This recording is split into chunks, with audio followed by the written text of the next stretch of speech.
Boa noite, meus irmãos. Nós estamos iniciando mais uma transmissão organizada pela 4ª União Regional Espírita de Santa Catarina. Nós estamos representando aqui a Associação Espírita Encontro Fraterno de Blumenau. E pedimos a Jesus que potencialize as nossas melhores energias, para que a gente consiga clareza de raciocínio, lucidez, e que cada um de nós possa encontrar melhor esclarecimento e, eventualmente, as soluções para as suas necessidades mais íntimas. Que possamos, juntos, encontrar as respostas possíveis para as nossas prioridades individuais e coletivas. Seja onde for e com quem for, busca o lado luminoso das criaturas. A partir dessa frase de Emmanuel, nós podemos dizer que um tema adequado para a nossa conversação hoje seja tomada de consciência. Basicamente, a gente vai abordar conceitos atuais que nos permitem ligar os polos para que a gente compreenda que todos nós trazemos para esta existência física os atributos anímicos, os atributos espirituais mínimos necessários para que a gente possa transcender, ter um entendimento que transcenda as questões meramente mundanas, as questões que se limitam a usufruir das possibilidades do corpo físico, esse fantástico instrumento que a providência divina colocou à nossa disposição. Nós vamos começar a nossa história, a nossa conversa, lembrando de uma historinha contada por Humberto de Campos, lá no capítulo 14 do livro Boa Nova. Logo após Jesus ter conversado com o doutor da lei, Nicodemos, e falando a respeito da necessidade de nascermos de novo para conseguirmos acessar o reino dos céus, conta-nos Humberto de Campos que o apóstolo Tiago buscou Jesus contentíssimo, alegre, esfuziante, porque ele havia conseguido entender a lei, a essência do fundamento da lei de causa e efeito, explicada através da necessidade das reencarnações sucessivas e consequentes. E daí, Tiago teria falado para Jesus: a terra, por isso, precisará sempre do clima do escândalo e do sofrimento. Que é um conceito que nos remete mais à pena de talião do que necessariamente à lei de causa e efeito. Porque coloca aquela condição de que, se eu cometer um crime, vai ter que aparecer forçosamente um outro criminoso no futuro para que eu possa sofrer da mesma forma que eu infringi a lei divina e coloquei sofrimento na vida dos meus semelhantes. E Jesus teria falado para Tiago: não estranho a tua exiguidade de visão espiritual. E basicamente é essa a intenção nossa, da nossa conversa hoje. É que a gente consiga superar a exiguidade da nossa visão espiritual, a superficialidade com que interpretamos as questões espirituais. E a frase que Jesus falou para Nicodemos, que valeu para Tiago nessa conversação, também vale para cada um de nós hoje. Se vos falei das coisas terrestres e não crestes, como crereis se vos falar das celestiais? É um esforço inócuo a gente tentar entender as questões transcendentes do espírito, quando não compreendemos ainda os mecanismos da nossa relação com o próprio instrumento de trabalho que a providência divina nos ofereceu, que é esse corpo fantástico. É muito complicado a gente querer entender de valores espirituais quando ainda não conseguimos entender os valores que movem as nossas atitudes, as nossas relações interpessoais no nosso dia a dia. Já pensaram? Por que apesar de a gente estudar tanto, a gente lê as obras espíritas, a gente participa dos grupos de estudos, a gente assiste às palestras espíritas, a gente conversa em grupo, né? sobre as questões espirituais, sobre os valores morais, sobre as condições anímicas que trouxemos para a Terra para aperfeiçoarmos durante a encarnação, por que ainda continuamos a nos desequilibrar, a perder a paciência, a sermos intolerantes, a desanimarmos, né? Com muita frequência abandonarmos os nossos projetos de crescimento íntimo por conta da dor, do sofrimento, das frustrações, dos reveses da vida. Jesus teria falado na continuação da conversa com Tiago: os homens têm raciocinado. E é verdade. Com todos os recursos à nossa disposição, com os progressos da tecnologia, com o desenvolvimento da capacidade de raciocínio do ser humano, todos nós, os homens, temos raciocinado. E nós podemos completar essa frase dizendo que os homens têm raciocinado e muito. E talvez aqui esteja o nosso problema. A gente está transcendendo nos raciocínios, até na qualidade dos raciocínios, mas está esquecendo do essencial. Carlos Bacelli, no seu livro Chico Xavier, A Sombra do Abacateiro, disse que certa feita o Chico argumentou o seguinte: nós precisamos de 20% de raciocínio e de 80% de sentimento. E é a frase que Jesus teria dito para Tiago, como nos conta Humberto de Campos. Os homens têm raciocinado muito, mas não têm sentido. Então, para que a gente possa entender os meandros desse processo, do porquê é tão difícil a gente sentir nos padrões de Jesus, que a gente escolheu esse texto do livro Palavras de Vida Eterna, de Emmanuel, psicografado por Chico Xavier. Na palavra e na ação. Que foi tema, inclusive, da nossa conversa, né, conversando sobre o Espiritismo, que a gente teve com o Murilo na segunda-feira, dia 28 de setembro. Nesse texto, Emmanuel interpreta a frase do apóstolo Paulo, na sua carta aos Colossenses, quando Paulo diz: e tudo o que fizerdes, seja em palavra, seja em ação, fazei-o em nome do Senhor Jesus, dando por ele graças a Deus Pai. Então, a nossa intenção é a gente criar reflexões, raciocínios que possam fazer com que todas as nossas atitudes, fundamentadas nos ensinos e nos exemplos de Jesus, no dia a dia, possam verdadeiramente demonstrar gratidão a Deus por todas as oportunidades que temos recebido. E Emmanuel bate pesado. Ele diz assim: diz este cristão. E nós nos dizemos espíritas cristãos. Então, diz este espírita cristão. Declaras-te seguidor de Jesus, afirmas-te cultor do Evangelho. E simplesmente por isso, por nos reconhecermos espíritas cristãos, por nos afirmarmos cultores do Evangelho de Jesus, o nome do Senhor se encontra empenhado em nossas mãos. Por quê? Todas as nossas palavras, todos os nossos atos têm a força de exteriorização das energias características, intimamente ligadas aos nossos sentimentos e pensamentos. Então, aquelas pessoas que estão ao nosso redor, que fazem parte dos nossos relacionamentos diários, que nos conhecem, falam, eles agem assim porque são espíritas, eles falam assim porque são espíritas. Por isso, Emmanuel enfatiza, é imprescindível que saibamos agir como se lhe fôssemos representantes fiéis no caminho em que estagiamos.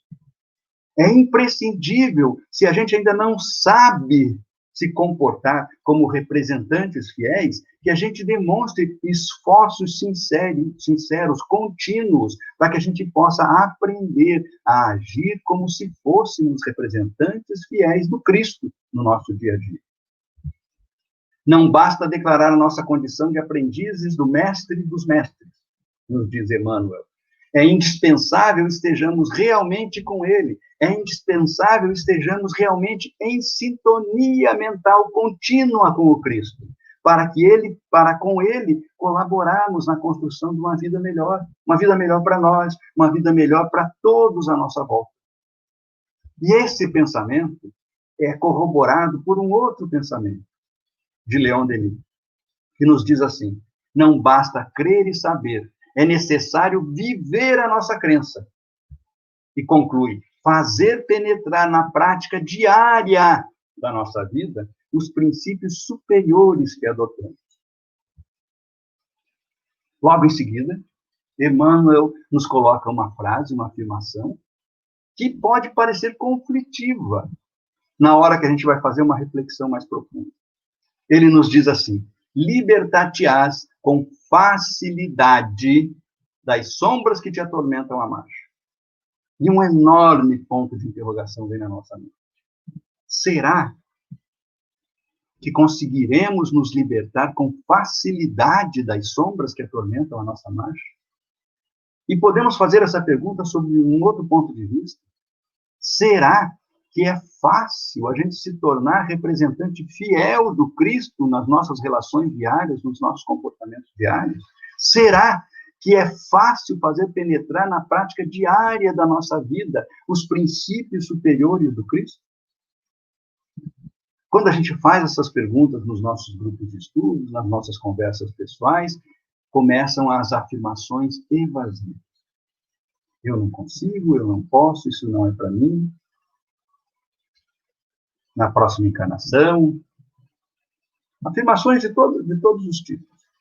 Principalmente fundamentado no processo que a gente já conhece, os ensinamentos e os exemplos básicos de Jesus, e a gente não consegue colocar em prática.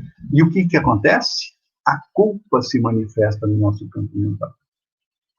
Joana de Ângeles nos diz o seguinte, no livro Conflitos Existenciais, psicografado por Divaldo Pereira Franco: a culpa pode apresentar-se a partir do momento em que se deseja viver a independência.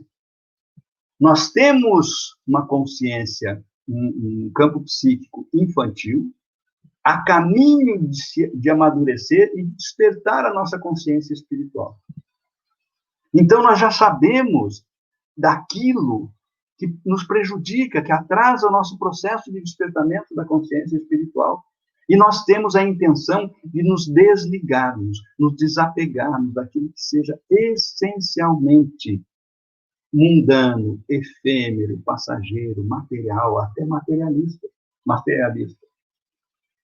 E não conseguimos, porque estamos num condicionamento mental multissecular que nos prende em situações meramente humanas da encarnação. E o que acontece nesse conflito entre saber o que a gente gostaria de atingir, o que seria necessário para a nossa paz espiritual e aquilo que a gente faz no dia a dia? Uma insopitável angústia. E recursos de autopunição começam a aparecer como mecanismos libertadores da consciência, pelos delitos que ninguém conhece, mas nós sabemos das nossas dificuldades, das nossas más tendências, das nossas imperfeições. E quais são esses recursos de autopunição? Eles ganham as mais variadas formas. Geralmente são recursos de fuga, são comportamentos evasivos que, num primeiro momento, denotam serem libertadores. Basicamente, se resumem a alguma forma de conveniência exterior. As pessoas aparentam ter o que não têm, aparentam ser o que não são, a fim de não serem punidos pela sociedade. Que, de um modo geral, a nossa sociedade não perdoa. De um modo geral, a pessoa que se mostra com predisposição de ser espírita cristão, ou espírita cristã, e comete, eventualmente, algum erro, já tem uma porção de dedinho apontando para a pessoa. Então, a culpa íntima, para amenizar a consciência desse contexto, faz com que as pessoas tenham esse comportamento evasivo, esse comportamento de culpa. Os delitos que ninguém conhece, não tem jeito da gente eliminar. A gente pode mudar a aparência exterior, mas a condição mental nossa é intransferível. E muitos levam para o mundo espiritual essa condição de desequilíbrio mental provocado por essas afirmações e comportamentos evasivos em relação àquilo que nós verdadeiramente necessitamos para apaziguar nosso espírito. Essas fugas, que são rotineiras, a gente pode ver demonstrações de excesso de toda ordem no dia a dia da nossa sociedade, faz com que o indivíduo perca as diretrizes da sua própria dignidade. A gente vê nos casos extremos a pessoa que se expõe de maneira inadequada só para provar que é livre, que não está preso a nenhum tipo de dogma, ou seja lá o que for. O indivíduo perde as referências do que é certo e do que é errado.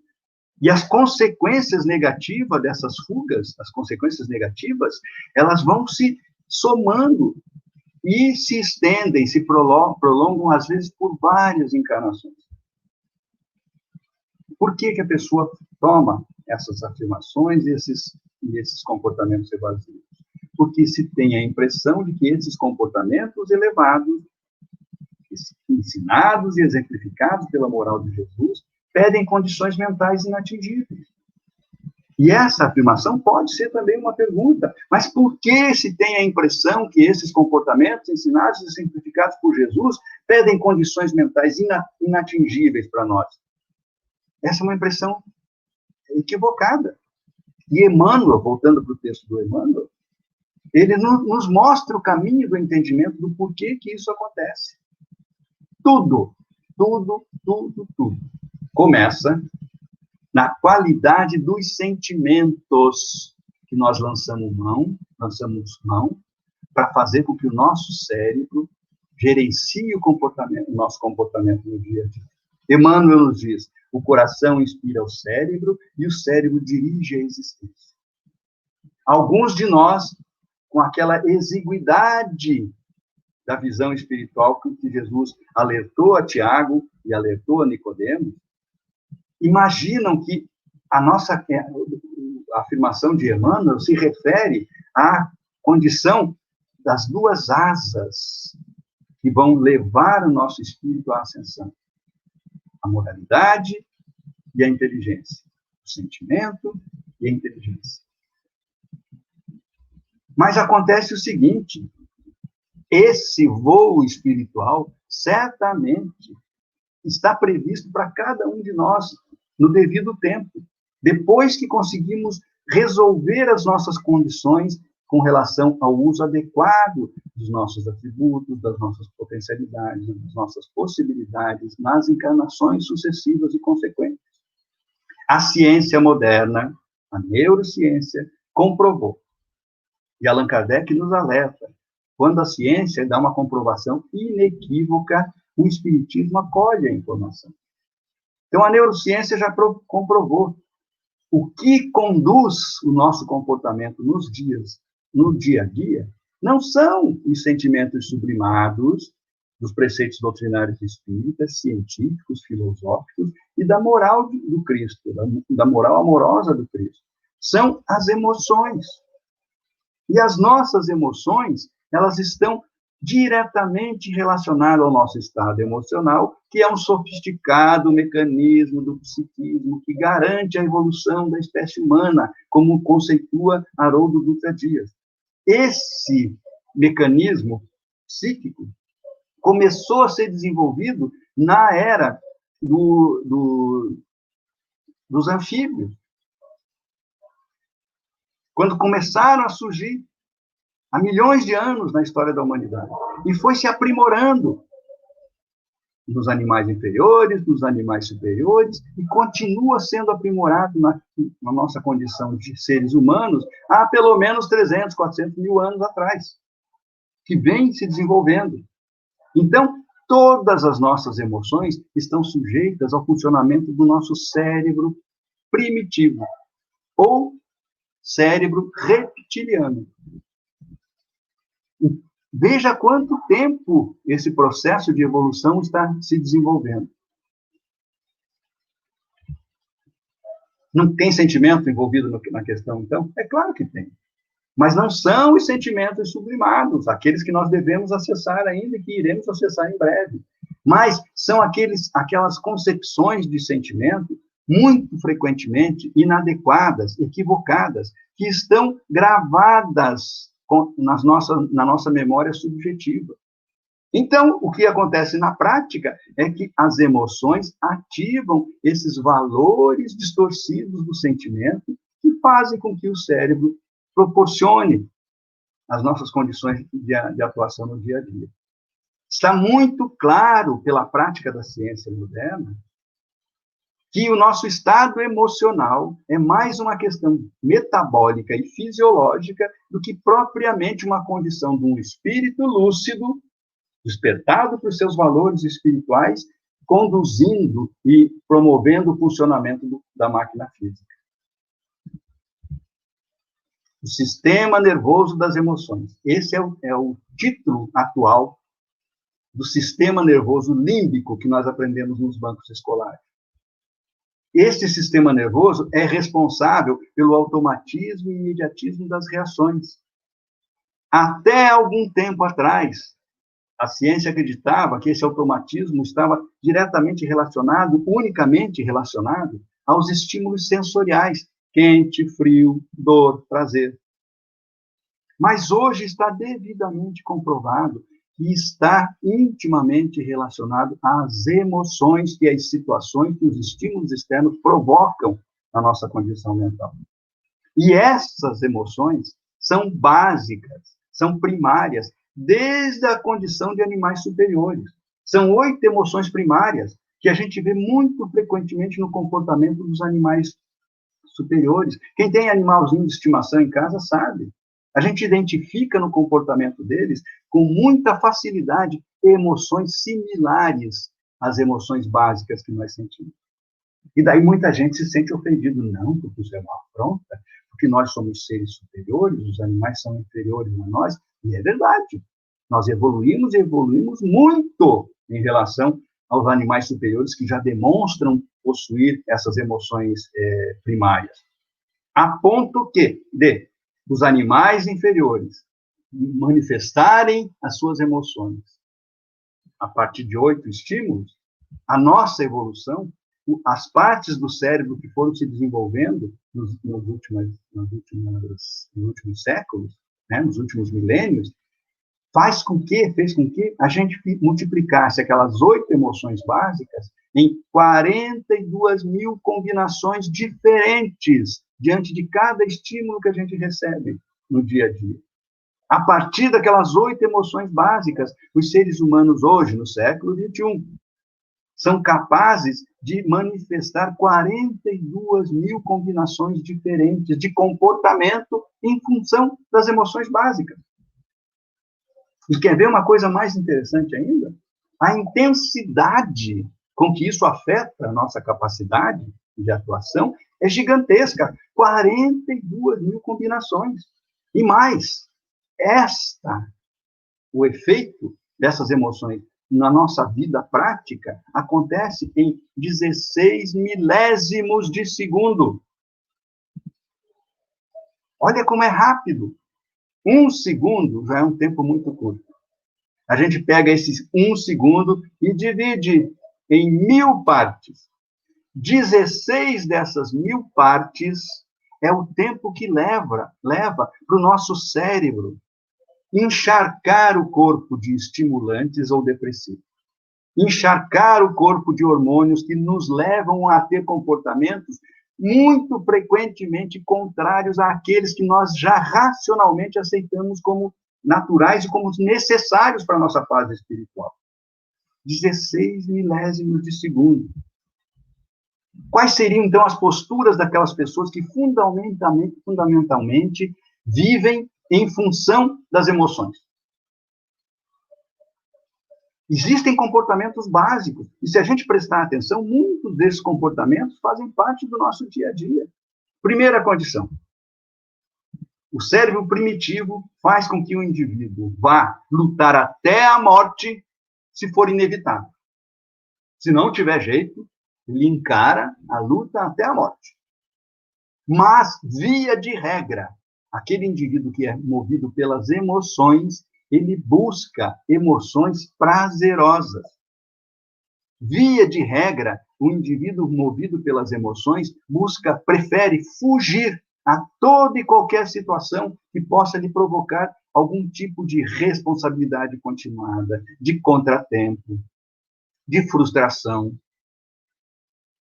E por isso muitas pessoas só fogem de assumir responsabilidades na família, na sociedade, no ambiente de trabalho.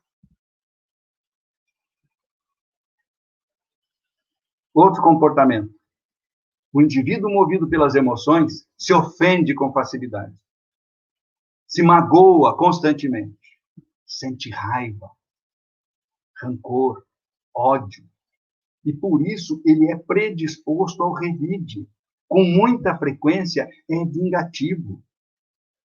E não sente, não vê nenhum mal em ter essas sensações que apontam para sentimentos desequilibrados.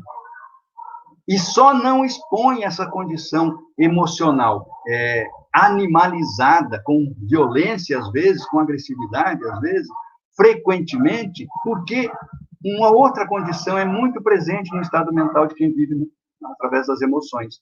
Ele se importa com o que os outros pensam. Não é se importar com os outros. Ele se importa com o que os outros pensam a respeito dele. Porque, de uma forma geral, manter um status no bando ou na tribo é essencial. Nós somos animais gregários por essa conta. A gente precisa ser aceito pela comunidade, pela família, pela sociedade. Então, a pergunta, de novo, se repete. É fácil fazer penetrar na prática diária das nossas vidas os princípios superiores de Jesus? Não é fácil. Porque a gente ainda é movido por esse comportamento instintivo. Mas nós somos dotados de equipamento de última geração. O desenvolvimento do córtex cerebral, o desenvolvimento do córtex pré-frontal dos cérebros humanos, nos permitem alçar voos mais elevados, mais transcendentes, e não ficarmos presos ao comportamento primitivo das emoções, que as emoções nos remetem. Então, é importantíssimo que a gente desenvolva um processo de reeducação na avaliação dos nossos sentimentos, em acessar os sentimentos mais elevados, adequados aos nossos objetivos transcendentes, para que a gente possa reconduzir ou reprogramar a nossa condição mental. Para isso, a gente precisa ter atenção ao seguinte: enquanto o cérebro primitivo responde instantaneamente ao estímulo, o córtex cerebral e o córtex pré-frontal precisam de tempo. Tem uma ação lenta. Fazer uma reprogramação mental nossa precisa de uma ação lenta, de dentro para fora. Não funciona de fora para dentro. Não é alguém impondo a transformação para a gente.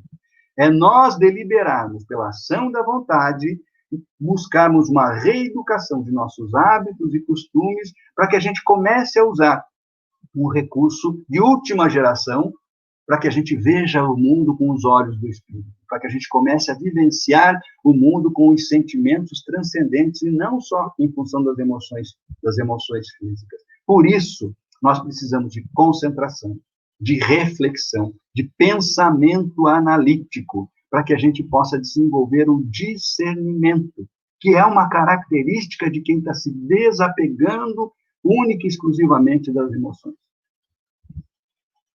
O cérebro dirige a existência, nos diz Emmanuel, as emoções aparecem e a emoção cria a ideia, e a ideia plasma as ações. E este é um ciclo que acontece o tempo todo, está acontecendo agora. Vocês estão ouvindo o que a gente está falando, estão sentindo emoções, estão tendo pensamentos, ideias, alguns estão falando, outros estão tomando atitude. É cíclico. E Emmanuel faz uma lista de estímulos que provocam emoções que nos levam frequentemente a fugir dos nossos objetivos essenciais. E a gente vai falar rapidamente a respeito disso. Ultimamente, tem recebido alguma sugestão de fofoca? Prestou atenção com curiosidade no que está acontecendo na vida das outras pessoas? Você viu o cabelo dela? E a roupa? Sugestão de fofoca. Ah, mas é inconsequente, mas é fofoca. É uma emoção que induz a um a um comportamento que vai contra os nossos interesses, né? As nossas necessidades íntimas. E juízo precipitado? Alguma vez agora, nos últimos dias, você formou juízo precipitado a respeito de que alguma pessoa falou para você, ou a respeito de algum comportamento de um conhecido seu, ou seja lá de quem for? Você formou juízo precipitado? E, por acaso, alguma emoção te convidou a contemplar as chagas alheias? Por acaso você foi convidado e aceitou o convite de ficar prestando atenção nos defeitos dos outros? Ultimamente. E no ambiente familiar, nas relações familiares? Quanto íntimo desencanto acontece por conta das contrariedades em torno do comportamento com relação aos nossos entes queridos? E a partir desse íntimo desencanto, quantos desgostos, quantas angústias que vão se somando dia após dia, mês após mês, ano após ano, gerando emoções destrutivas, gerando pensamentos, ideias, palavras e atitudes que apontam na direção contrária da fraternidade, da solidariedade, da compreensão, da aceitação. E isso vale para as relações nossas interpessoais, no ambiente de trabalho, na vida social. Quantas desavenças e mágoas por causa dessas contrariedades no nosso dia a dia. E quando as desavenças e mágoas nos conduzem à preterição. Não tem coisa pior do que você ser excluído da vida de uma pessoa por conta de contrariedades, e quase sempre coisinhas passageiras, efêmeras, das questões meramente humanas. E a calúnia? Quando essas emoções mexem com a questão moral, e a falta de sintonia com um padrão moral mais elevado faz com que a pessoa delibere falar mal, deliberadamente, procurar promover o mal através da calúnia. E a tentação ao redil? Alguma coisa aconteceu ultimamente que você se sentiu intimamente impelido a pagar na mesma moeda? A dizer umas boas verdades para a pessoa? E por falar em tentação, quantas tentações criam emoções no seu dia a dia que te levam a fazer aquilo que você já não deveria estar fazendo? Ou que muitas vezes nos levam a deixar de fazer aquilo que nós já poderíamos estar fazendo. Daí todo mundo fala, mas foi sem querer, querendo. Não é verdade? A gente estuda a doutrina espírita, estuda o Evangelho de Jesus e na hora da prática tropeça novamente. Se a gente não prestar atenção nas razões que nos levam a contradizer os nossos próprios desejos de transformação, a gente vai continuar sofrendo da síndrome do Chaves por muito tempo ainda. A culpa acabrunha, diz Joana de Ângeles, e desarticula os mecanismos da fraternidade. A pessoa sabe que está num conflito com a prática das leis divinas. O código das leis divinas está gravado na nossa consciência. Saber que está deixando de fazer o que já deveria fazer, que está fazendo, faz com que a gente se afaste das outras pessoas, tornando-se a pessoa arredia, triste, quando não, infeliz e desmotivada. O estado depressivo começa dentro de nós por conta dessas situações. E a própria depressão, como doença, se instala no cérebro a partir desse sentimento íntimo. Reprimir a culpa, tentar ignorá-la, é tão negativo quanto aceitá-la como ocorrência natural. Errar é humano. Eu tenho eternidade para me aperfeiçoar. Eu não erro. Eu faço tudo certinho, cumpro todas as minhas obrigações como deve ser. Nós é que sabemos, a oportunidade de despertamento está sendo dada para a gente agora. A gente pode adiar pelo tempo que a gente quiser. É importante ter discernimento da gravidade das ações praticadas. Quem muito recebe, muito tem que dar. A gente não vai ter desculpa para dar depois. Não vai ter argumento que diga eu não sabia. Concentração, reflexão, pensamento analítico diariamente. As nossas quedas morais frequentemente se devem a situações muito semelhantes. É por pura desatenção. Não há progresso possível sem observação atenta de nós mesmos, nos diz Leon Denis no livro O Problema do Ser, do Destino e da Dor. E diz, necessário vigiar todos os nossos atos impulsivos. Ai, falei. Ai, fiz. Por que fez? Por que falou? Vigie os atos impulsivos, para chegarmos a saber em que sentido devemos dirigir nossos esforços para nos aperfeiçoarmos. Essa é uma grande importância das nossas emoções. Elas apontam as nossas dificuldades, as nossas incertezas, as nossas deficiências, mas apontam também as nossas boas tendências, as nossas potencialidades de crescimento. Antes de tudo, é preciso aprender a fiscalizar os pensamentos, discipliná-los, imprimir-lhes uma direção determinada, dar-lhes um fim nobre e digno. Não existe conflito. Se nós temos um pensamento nobre e digno, as nossas palavras são nobres e dignas. Se nós temos um pensamento nobre e digno, as nossas ações são nobres e dignas. Não existe a possibilidade de eu ter um pensamento nobre e digno e ser um tralha. Não existe. Regular a vida física, reduzir as exigências materiais ao necessário, a fim de garantir a saúde do corpo, indispensável para o desempenho do nosso papel terrestre. Esta é a primeira condição de felicidade que está lá em O Livro dos Espíritos, na questão 922. Em relação aos bens materiais, a posse do necessário, o necessário para cumprirmos as leis divinas, para atendermos os nossos deveres, para garantirmos a saúde do corpo, como diz Leon Denis.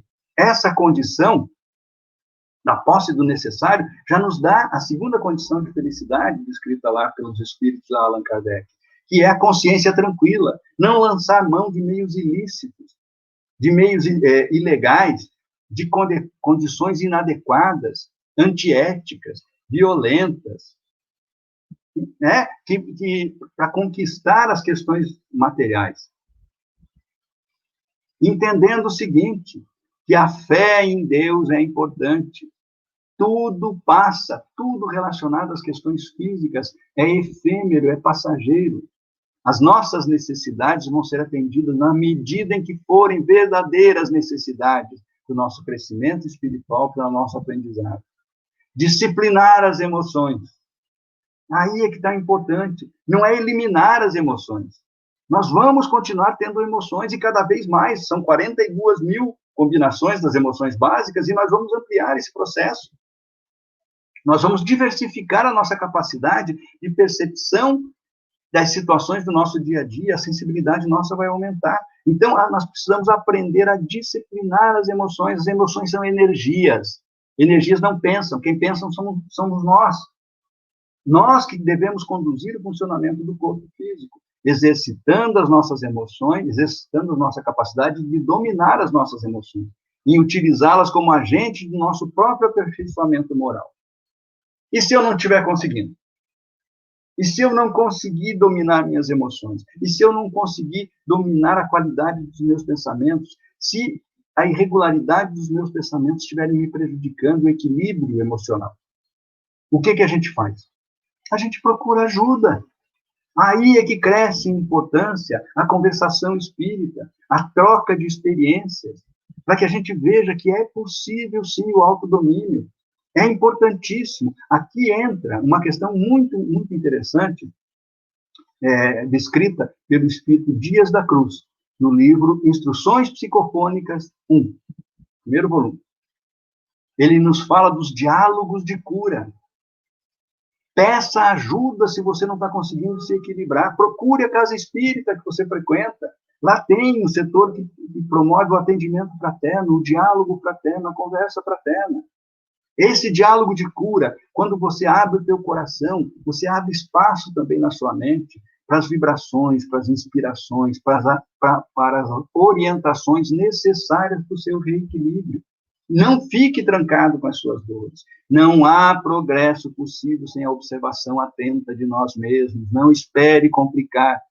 Se meditarmos em assuntos elevados, na sabedoria, no dever, no sacrifício, no ser, nosso ser impregna-se das qualidades do nosso pensamento. Isso é uma realidade, já está comprovado, mas não é rápido. É pouco a pouco que nós vamos vivenciar essa transformação, por isso a gente não pode fazer sozinho, a gente precisa estar em grupo, a gente está precisando da companhia de quem está buscando os mesmos objetivos que a gente. Modelamos o nosso espírito com os nossos pensamentos. Eles produzem formas, imagens que se imprimem na matéria sutil de que o corpo fluídico é composto. O nosso perispírito vai ficar impregnado dessas imagens superiores, desses valores morais superiores. Concentremos, pois, muitas vezes nossos pensamentos para dirigi-los pela vontade em direção ao nosso ideal sonhado. O que significa muitas vezes? O que Leon Denis queria dizer com muitas vezes? Aí fica a critério de cada um.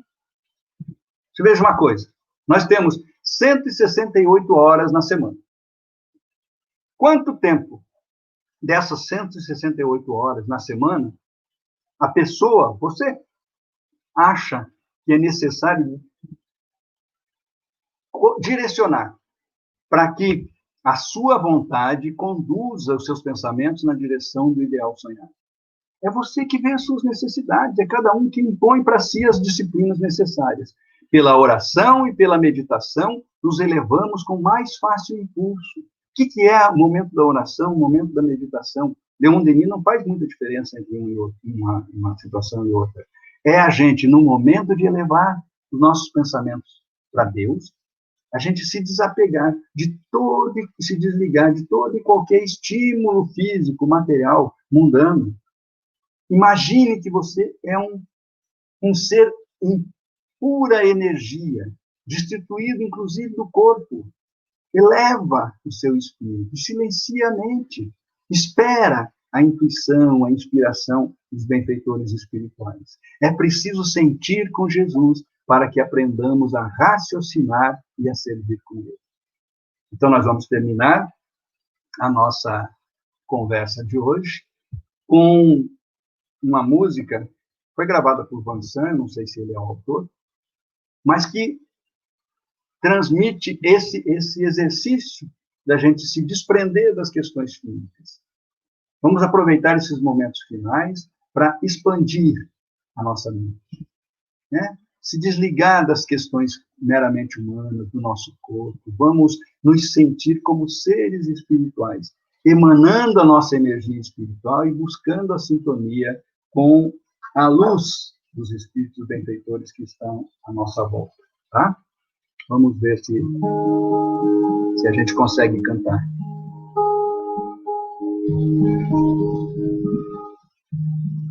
O Van Sant vai perdoar, que a gente apresenta a música dele com a nossa interpretação, né? Sinta a luz que está à sua volta, vai. Olha o arrepiozinho que dá, o envolvimento dos benfeitores espirituais, o pensamento do Cristo te envolvendo a tua família, o teu lar nesse momento.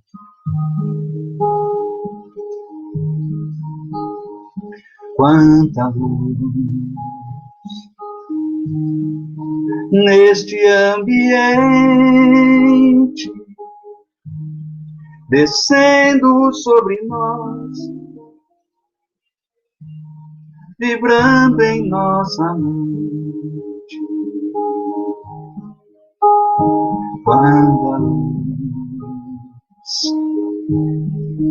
quando assim em prece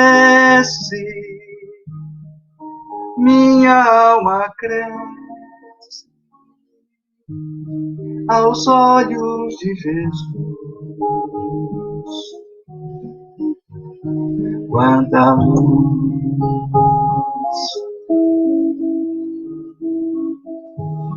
descendo sobre nós. Quanta luz, quanta luz, quanta luz neste ambiente, descendo sobre nós, vibrando em nossa mente. quanta luz. Quando assim em prece a nossa alma cresce aos olhos de Jesus. Quanta luz. Quando em oração a voz do Mestre fala aos nossos corações. Quanta luz descendo sobre nós. Quanta luz. Quanta luz.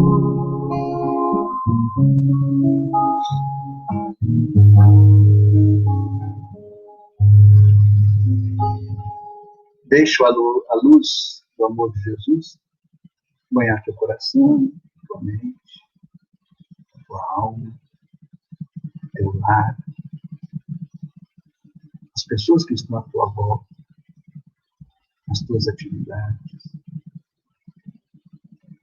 Que a luz de Jesus possa esclarecer as nossas mentes quanto às nossas verdadeiras necessidades, quanto às nossas potencialidades.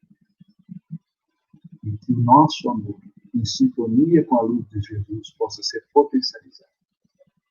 Muita paz a todos. Jesus nos abençoe.